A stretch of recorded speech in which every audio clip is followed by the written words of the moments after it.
mga listahan na ginagawa nila. So, ikaw, no? Ayun, Bilang may pera at ano, manonood, no?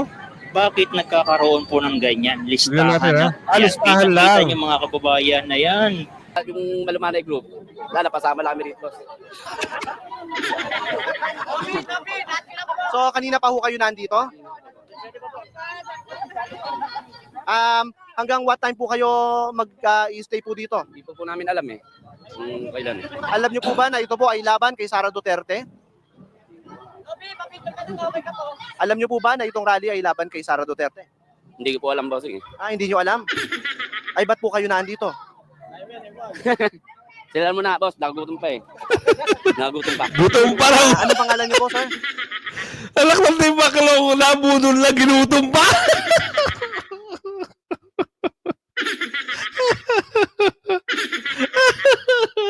Grabe, oh. Nino? Oh, para sa bayan. Kagawad. Ng inyong kagawad. Alam niyo po ba na ito ay laban kay Sara Duterte? Hindi po. Hindi po. Pero laban ito kay Sara Duterte. So bakit ka nandito? Napasama lang sa tropa. Napasama lang. Anong pangalan po ninyo? Reynaldo. Reynaldo ano po? Di magiba. Thank you very much. Barangay ng? Nagkaisang nayon. Bakit po kayo nandito ngayon? Nakikisa lang kami sa ano nila. Nakikinig po kami. Kinig lang. Alam niyo po ba na laban ito kay Sara Duterte? Opo. Kinig po namin. Kayo po ba ay laban kay Sara Duterte? Basta kami. Nakikinig. Ano po? Kampihan po. Basta kami dito, nagpunta lang kami dito kasi sa totoo lang, hindi ko nga alam dahil ako nagtitinda ako sa pagdira. Tapos sumama lang ako dahil sa, ewan ko na, nakita ko na yung mga kasama ko sumakay na bus. Pero bakit kayo nandito ngayon? Sa totoo lang, sir, hindi ko nga talaga alam. Kasi ako puyat na ako hanggang ngayon dahil ako nagtinda ako. Dahil ko nagtinda ng limo, sumakay lang ako sa kanila. Anong pangalan po ninyo, ma'am? Lorna Palma, ilang taon na ho kayo? Pwede ba sa'yo? Sige, secret. So, si Ma'am Lorna Palma, So, tumutulong ka na po kayo ngayon dahil gusto nyo sumuporta kay DP Inday. Pero ginamit pa yung pangakong bibigyan kayo ng 1,000 pesos. So, yung leader nyo po, hindi nyo na po makagilap ngayon. So, yung dinala kayo rito sa pwede may sasakyan po ba? Lepas po. So, nakasakay po kayo ng bus. Saan po ba kayo galing? Ay, po siya. Oy, Loka!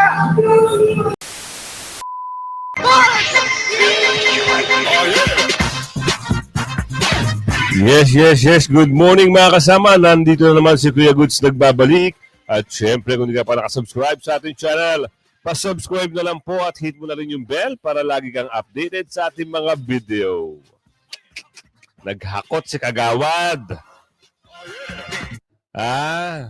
Oo, meron hong ipapakitang video rito na naghakot si Kagawad.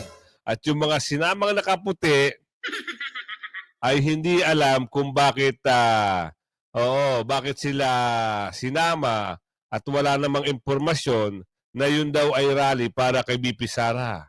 Yan ho ay isang patunay, lalong-lalo na nakuha na ng camera. Hindi ho may tatanggi ito.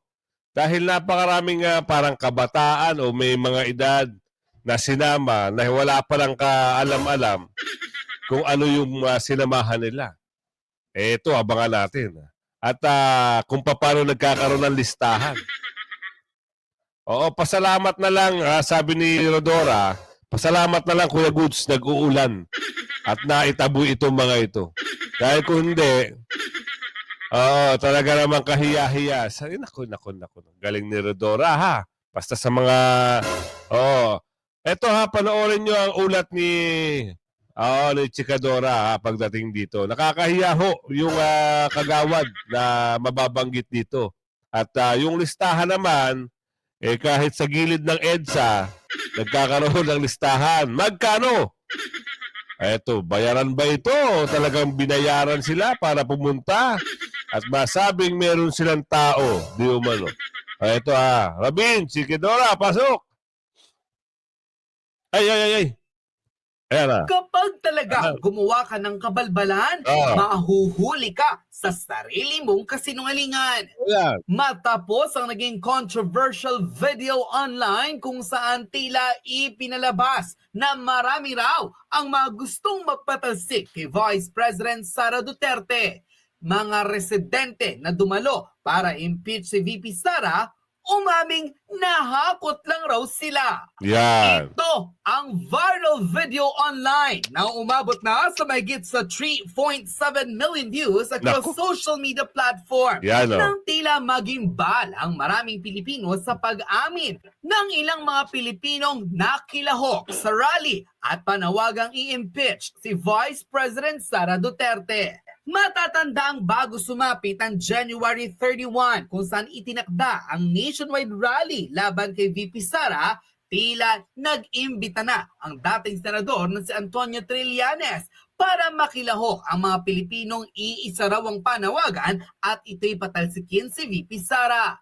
Hanggang sa dumating ang araw ng rally, nagpasalamat ang dating senador at ipinagmalaki pa na ang estimated crowd raw nila kanina ay mahigit sa 40,000 mga totoong tao na sumusuporta sa panawagan raw ng maraming Pilipino. Ayon sa kanyang full Facebook post, maraming salamat po sa lahat ng mga dumalo sa ating impeach Sara rally kaninang umaga. We reached an estimated crowd size of 40,000. Mas lalakyan pa natin sa susunod hanggang sa marinig tayo ng Kongreso para i-transmit na ang impeachment sa Senado. Ilang oras lamang matapos ang kanyang naging official Facebook post, binatikos ng maraming netizen ng dating senador na si Antonio Trillanes nang tila mabuko at umamin pa ang ilang mga Pilipinong dumalo sa rally na hindi raw sila naroon para suportahan ang impeachment si VP Sara dahil marami sa kanila hindi raw alam kung bakit sila nasa kalsada. Ayan. Pagpatotoo pa Ito yung sinasabi natin. Bakit nandun sila? Sabi ni Kuya, hinakot daw sila ni Kagawad, aba? Magkano kaya? Magkano kaya? Ang tanong dito, nakakahiya ho. Baka mamaya, pag uwi nito sa kanila, siyempre na-interview na ito Bakit hindi mo alam laban pala kay BP Sara yung pagpunta nyo dyan? Tanong ng reporter. Siyempre, uuwi yan sa kanilang bahay, makikilala na kanilang kapitbahay. Ang tanong, bakit ka nandun? Sino naghakot sa'yo? Si Kagawad ngayon. Nakakahiya si Kagawad, naghakot. Ang tanong, Kagawad, magkano? Yan ang tanong. nila, tinangay lang raw sila ni Kagawad.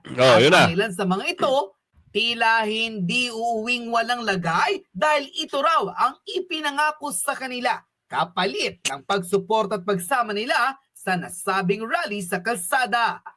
Katunayan, pinag-usapan sa mundo ng social media hindi lamang ang controversial interview na ito kung saan umamin ang isang kabataan na hindi niya raw alam kung bakit siya naroon at napasama lamang sa kanyang mga kaibigan. Maging ang pagpatotoo ng isang sampagita vendor na tila nakisama lang rin daw sa kanyang mga kasamahan. At ang pinaka nakakagulat, isang matandang babae mula sa Muntinlupa ang tila iniskampa ng nasabing organizer na marahil pa simuno raw ng panghahakot ng tao para magmukhang maraming Pilipino ang nakikisang patalsikin si VP Sara sa pwesto. Pagsasalaysay ni nanay, alas 6 ng umaga pa lamang raw ay ginising na sila ng naturang organizer at pinasakay sa isang bus. Dito'y ipinangako sa kanila na dadalo lamang sa isang programang sumusuporta sa programa at paninindigan ni VP Sara.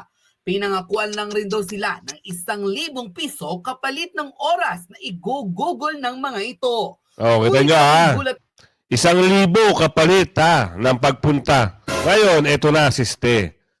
Napunta natapos si rally. Nagtakbuhan na si organizer. Yung nagbayad, hindi na huli magpapakita yan. Kasi yan isang sistema nila nabudol kayo, hindi na kayo nabayaran, nasayang ang oras nyo, mali pa yung napuntahan nyo. Akala nyo rally para suportahan si BP Sara. Di ba? Ngayon, punta kayo ng punta. Hindi kayo nagtanong-tanong kung para saan pala. Ito naman si Kagawad. Kagawad, yan ba pinapakita mo sa mga lugar, taga ano mo? Sa constituent mo. Yan ba yung pinapakita mo? Pagsisinungaling? Magkano, Kagawad? Umamin ka na. At ito mga kasamahan mo, ay nagsisiamin na, nabayad kayo. Tingnan nyo naman yung mga hinakot nyo, puro bata. At may edad. Pero yung mga tao talaga na, alam yung paninindigan at suportado yung ginagawa ng mga Duterte, hindi pupunta dyan. At yung iba naman na kapit sa patalim, dahil hikahus na rin sa nagagawang sumama dahil sa pera. Yan ang katotohanan. Tuloy. Na lamang raw nila nang dumating na sila sa nasabing event venue at dito'y naghihiyawan ng patalsikin si VP Sara imbis na suportahan gaya ng ipinangako sa kanila. Ilang minuto ang nakalipas, iniwanan na raw sila sa ere ng organizer at iniwang gutom. Matapos ang pangloloko at pambubudol sa kanila, mahakot lamang ang mga Pilipino para magmukhang marami raw ang dumalo sa nasabing rally laban kay VP Sara.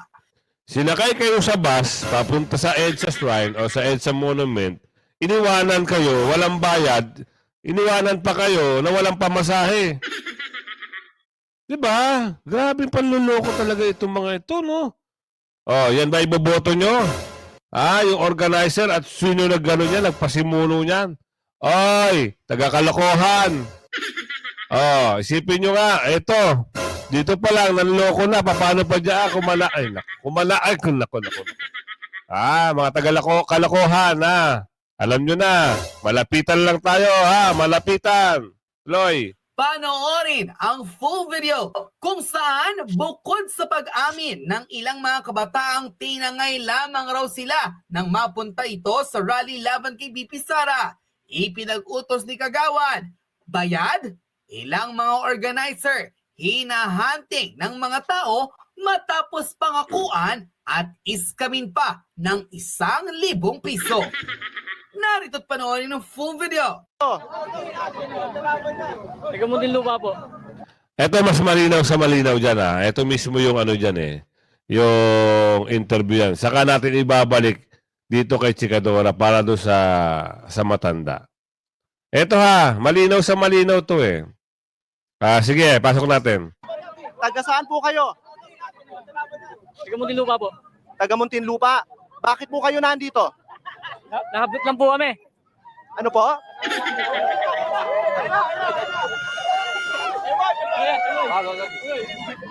Wala, hindi pa mapagsalita yung mga yan. Nagugutom pa.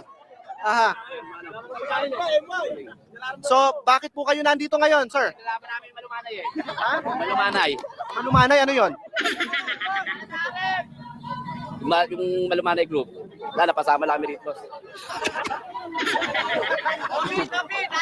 So, kanina pa ho kayo nandito? Hanggang what time po kayo mag-stay po dito? Hindi po namin alam kung kailan Alam niyo po ba na ito po ay laban kay Sara Duterte? Alam niyo po ba na itong rally ay laban kay Sara Duterte? Hindi ko po alam, bossing. Hindi niyo alam? Ay, ba't po kayo nandito? Silan mo na, boss. Nagugutom pa Nagugutom pa. Gutom pa lang. Ano pangalan niyo po, sir? Alak na tayo bakalaw, nabudol lang, ginutom pa.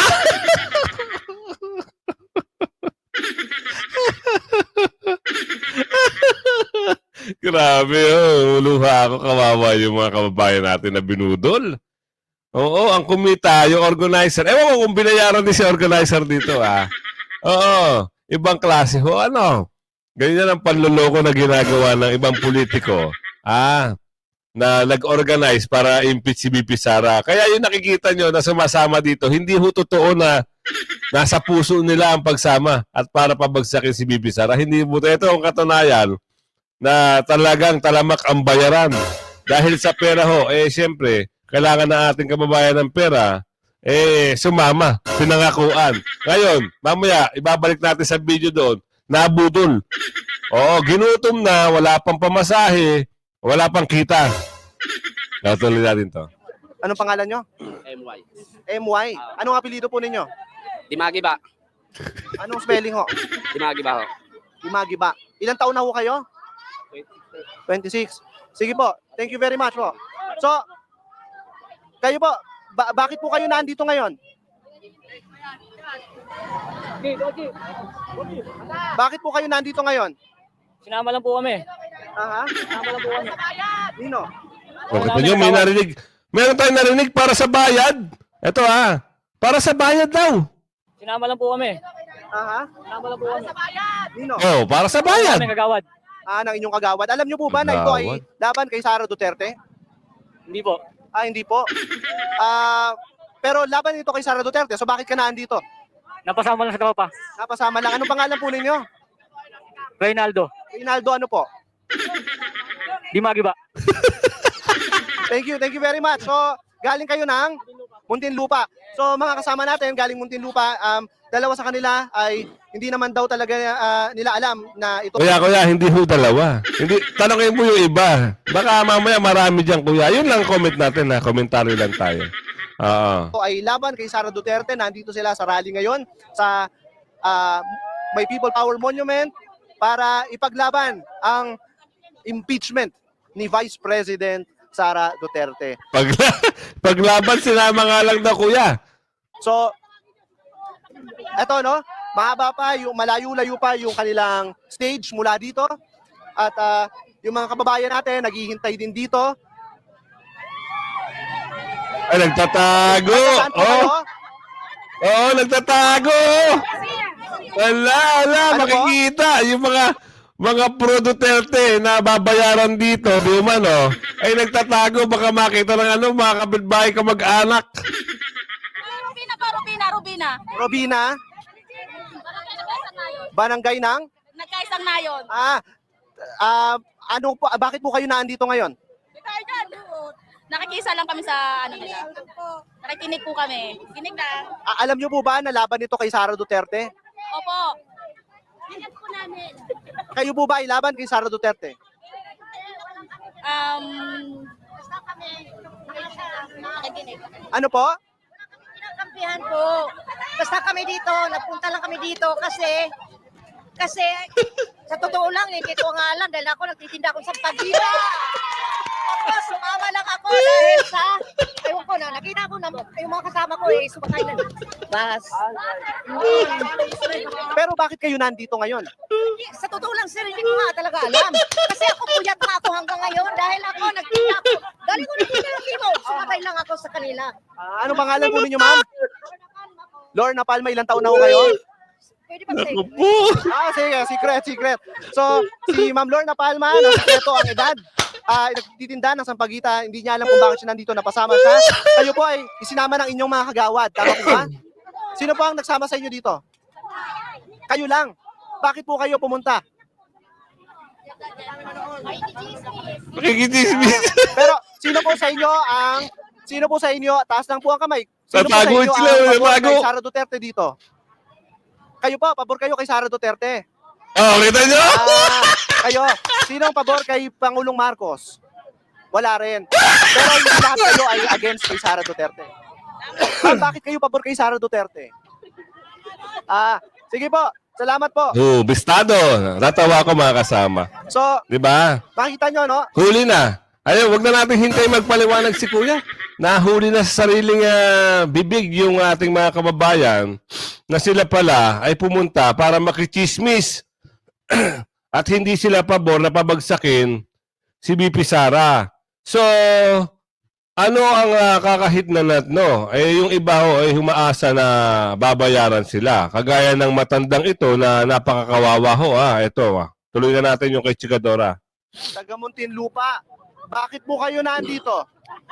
Nahabot lang po kami. Ano po?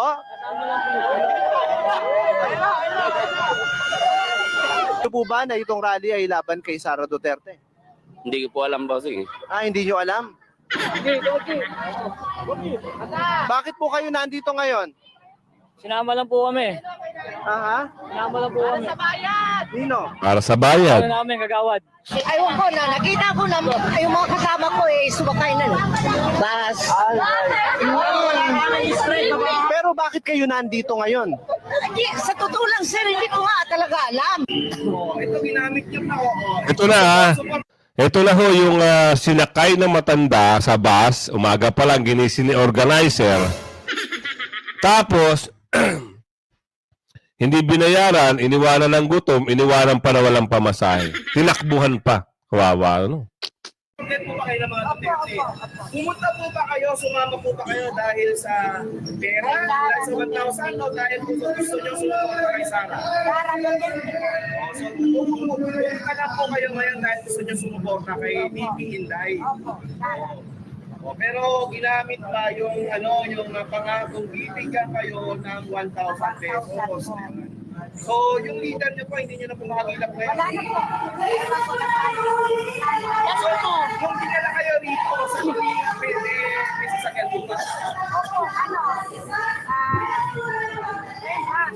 May bus po. So, nakasakay po kayo ng bus. Saan po ba kayo galing? Ay po siya. Oy, Muntinlupa! Ang dami taga Muntinlupa mga kasama.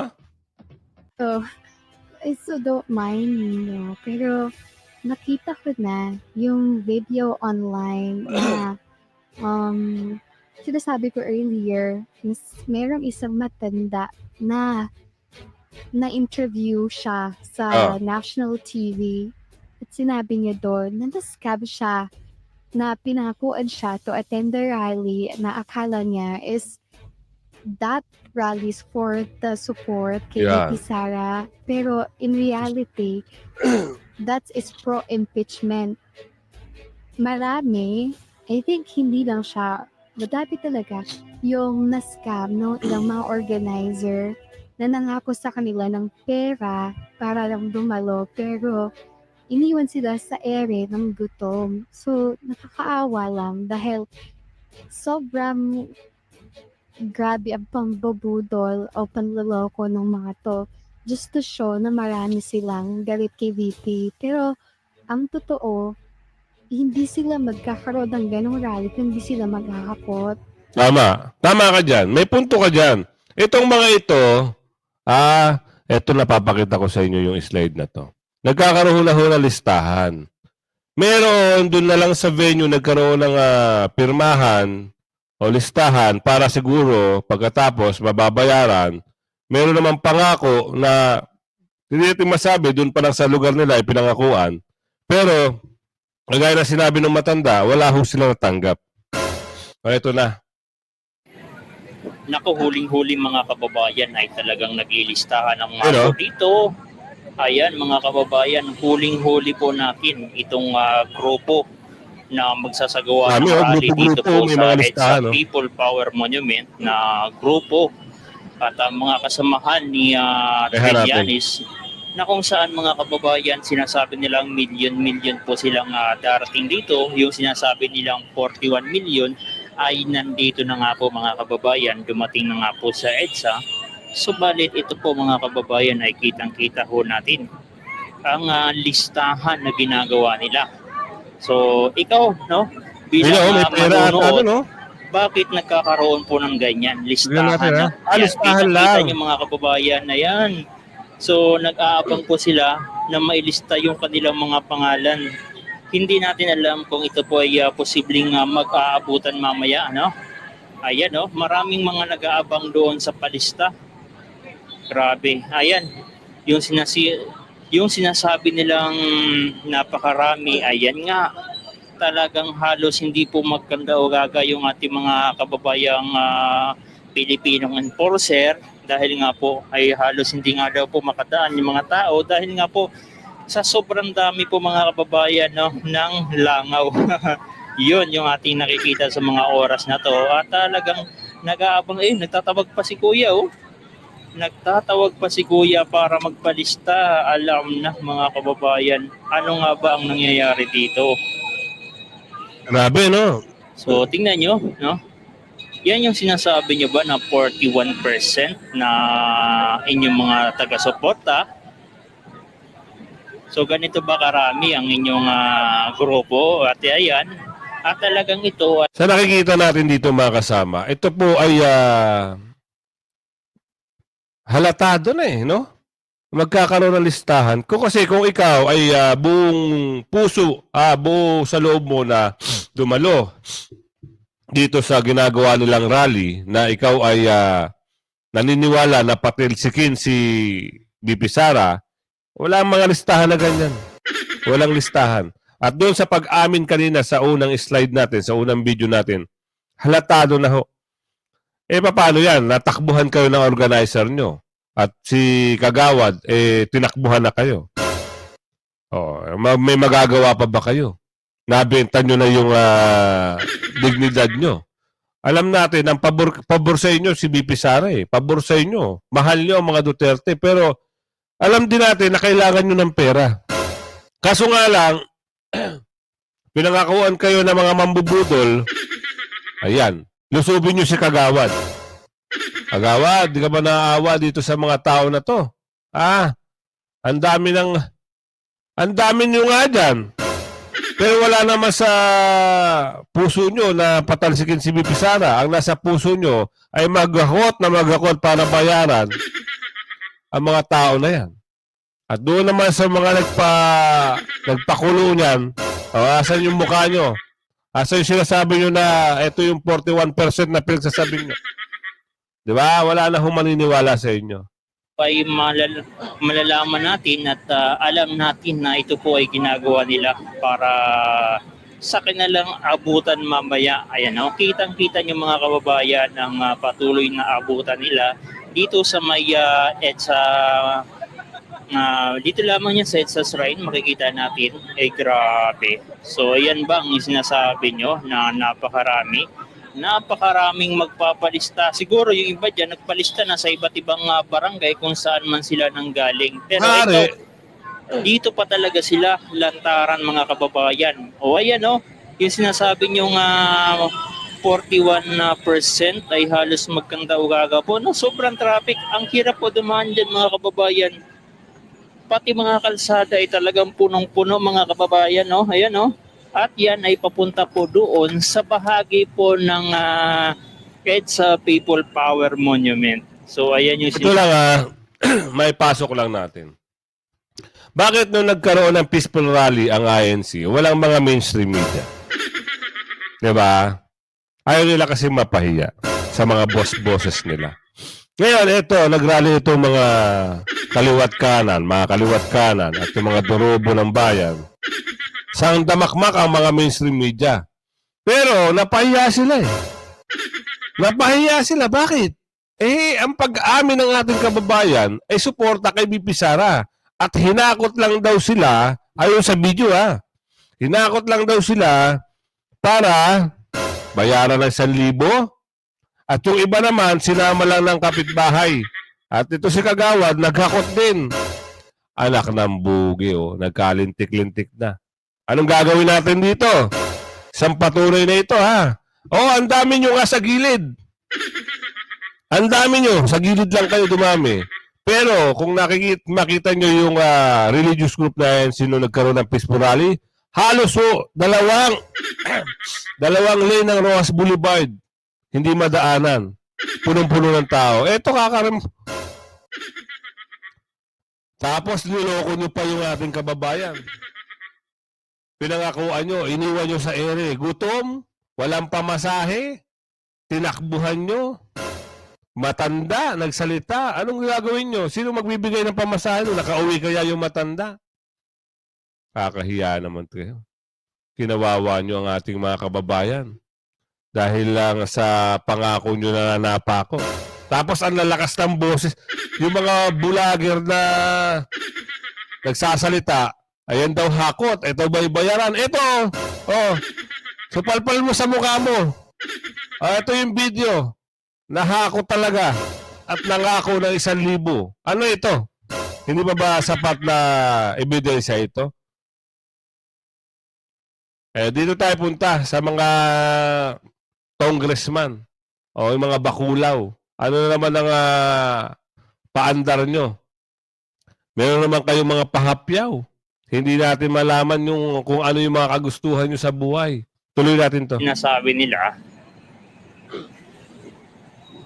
mukhang tatalunin pa nito mga kababayan yung dami noong mga tao na nandoon sa may Quirino Grandstand. At talagang gusto nilang tapatan. O kaya mga bang tapatan? Dahil hanggang ngayon ay patuloy pang dumarami mga kababayan itong mga langaw dito sa EDSA. Ayan o, kitang-kita nyo yan. Halos hindi po makadaan yung mga sasakyan dito dahil nga sa sobrang dami. Ano, picture-picture, ayan o. Hanggang doon mga kababayan, sobrang dami nga po, no? Parang sobrang dami, sobrang dami mga sasakyan ngayon dito. Grabe, sobrang dami mga kababayan. Yan yung sinasabi nila. O ito, EDSA Shrine. Wala yan. Kung yan yung sasabihin nila na tatalunin yung rally ng INC, nako po. Wala hong alas sa 1/8 wala sa 1/4. O eto naman, ano meron dito? Impeachment complaint versus Bibi Sara, hindi tatalikuran ng mga kongresista. Wow. Malalalo pa kaya ito mga ito? We will not shy away from our constitutional duty. If it is endorsed, ako personally, I will be attending that committee as a member of Committee of Justice, and I'd like to see that too. 2 buwan nang nakatenga sa tanggapan ni House Secretary General Reginald Velasco ang unang 2 impeachment complaints na inihain laban kay Vice President Sara Duterte kaugnay ng paggastos nito ng confidential funds. Kaya naman ngayong araw ng Biyernes, January 31, kinalampag na ng endorsers at complainants ang Kamara sa pamamagitan ng kabi-kabilang kilos protesta. Pero ayon sa mga kongresista, hindi nila tatalikuran ang mandatong aksyonan ang impeachment complaints. Ito ay oras na mai-transmit na sa tanggapan ni Speaker Martin Romualdez at mai-refer sa House Committee on Justice. I don't think the Congress will shy away from its constitutional duty. I don't think I've heard any member who would say no to it if it were to already be endorsed to that committee. To be honest, whether you're in favor or against the impeachment, Congress really has to act upon an impeachment. Akalang kuya. Kasama ka na rin pala? Ako ay magsasalita lang ha. Baka mamaya magalit ang mga taga-Maynila. Yorme, ano ba to? Ako, Yorme, sumasaludo ako sa iyo, Yorme. Pero ito, papatanggal natin ito sa linyada mo. Taga-Maynila, alisan nyo ng isang kongresista. Mukhang sumasanib na sa mga hindi maganda. Kilala nyo ba ito? District 1 ng Maynila. Baka alam nyo na ha, yung mga pinaglalaban nito mga ito. Tigil na. X na ha. Palitan nyo na lang ng isa. O kaya wag na kayo magsama sa District 1. Linyada ni Yorme, yung 5 kongresista, except lang ito. O kuya, wag ka magalit ha. Baka mamaya kung ano-ano naman sabihin mo. Sa taga-Maynila, ito pakinggan nyo. And complaint. So at the end of the day, we'll really check the merits of the case. Titimbangin namin, so to speak. Gayunman, Kuya, mas maganda hindi ka na nagsalita dyan, ha? Para okay ka. Kaso nga lang, nagpakita ka na naman. Diyos po. Kung hindi ka na nagsasalita, okay ka na. Ngayon, meron ka. Paano kinampihan mo na naman yung mga bakulaw? Ano mangyayari? Yun lang ha. Comment ko lang yun. Sariling opinion ko. Bahala na taga-Maynila sa'yo. Ayan na mga kasama, kung hindi ka pa nakasubscribe sa ating channel, pasubscribe na lang po at hit mo na rin yung bell para lagi nga updated sa ating mga video. Abangan nyo po yung video natin mamaya ha. At nagdadagdag tayo. Actually, nagdagdag na ho tayo ng time slot natin. Abangan nyo lang yung ibang mga video natin ha. At like and share pa rin. Salamat ha. Magandang morning. Bye-bye.